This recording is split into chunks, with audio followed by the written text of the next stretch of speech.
know, Gary comes through with a chasing punch. Oizuki means chasing punch, by the way. A lunge punch is junzuki.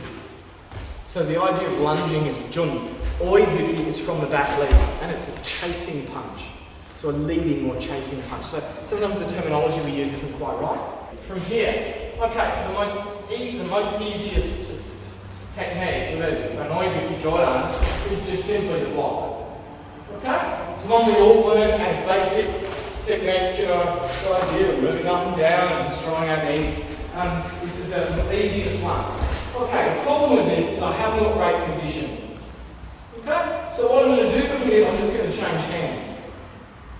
Once again, one of my beliefs is that Bassai Dai is very useful for teaching you to change hands all the time. 1, 2, always. So, we've got this. We go. 1, 2, change. I can't quite get the takedown that I want for this, so I'm going to come up and I'm just going to kick. But I'm not going to aim for the knee. Really? You know, what about kicking past the knee?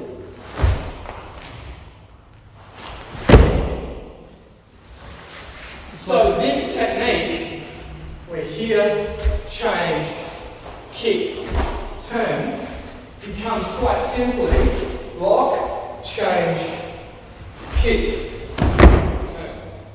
Now this will work full control.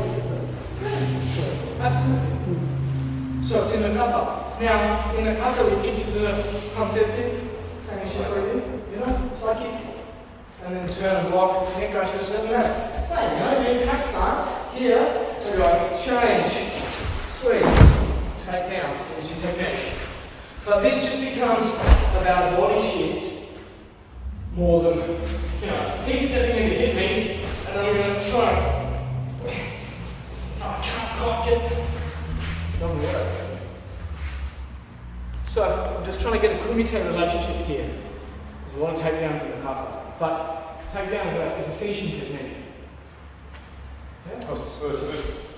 You know, the whole kata is about, let me have a look. Oh, wait a minute, I've changed. Oh, look, I'm still changing feet. Oh, look, I'm changing feet again. Okay, what am I doing now? I've changed feet. Now I'm going to change feet, change feet, change feet. The whole kata teaches us to constantly change hands and to change feet.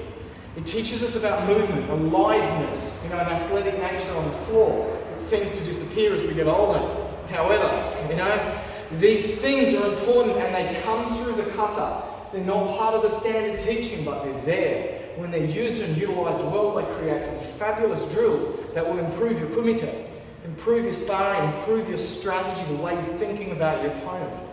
And this becomes about, rather than just, I'm going to punch now, you know, you're thinking about, okay, I'm going to allow him to attack, and when I do that, I'm going to change feet and hands, and I'm going to start to manipulate my opponent, which is what the top fighters are doing. This is what people like Tony Hale Sensei do with his drills. You know, one of the top tournament fighting coaches in the world, as far as I'm concerned. His drills are absolutely sensational, and they're all about closing the gap, encouraging that movement, changing feet in and out, making sure you're working on your distances, making sure you're working on your fighting line. What have we done today? We've changed lines. You know, we've changed on closing the gap. We've concentrated on changing feet. We're getting that control with our legs to manipulate an opponent. You with me? Yes.